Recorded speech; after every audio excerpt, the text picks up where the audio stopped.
Okay, we got I made these gussets, welded them on, and I finished welding all the other spots and whatnot that you couldn't get to when the body was on the frame.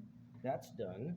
And then we're gonna go over here and we're gonna look at the floor panels that go in the front of the car that unbolt. And see, I had to weld stands on each one, so when you tighten the nuts, it doesn't crush or the screws rather, it doesn't doesn't squish down. See the stands right here, see?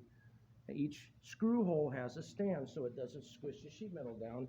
And then these are nut inserts where the two panels meet each other.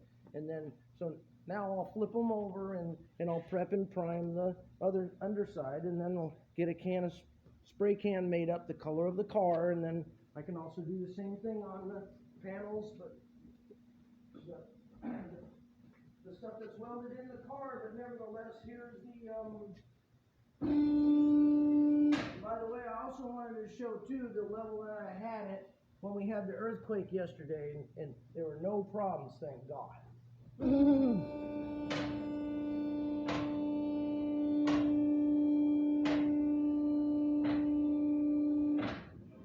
Alright, so anyway, you can see the detail on the pedal pad. I just cut part of it off and then re-welded it on, and then welded the threaded insert that came with the kit. And then, so now we have the brake pedal, and the next step, I have to weld nut inserts here. And the reason I didn't do it before I boxed the frame is because you're just guessing where the bolts are going to end up.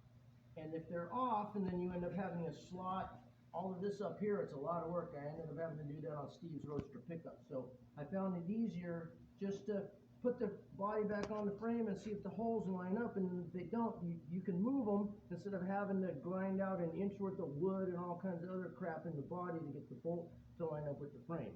So gonna do that, mask everything off, prep all the rusted metal, and get some paint on it, and attach the emergency brake cables, and then that's going to be about it for that round. So we'll see y'all later. Ta-ta.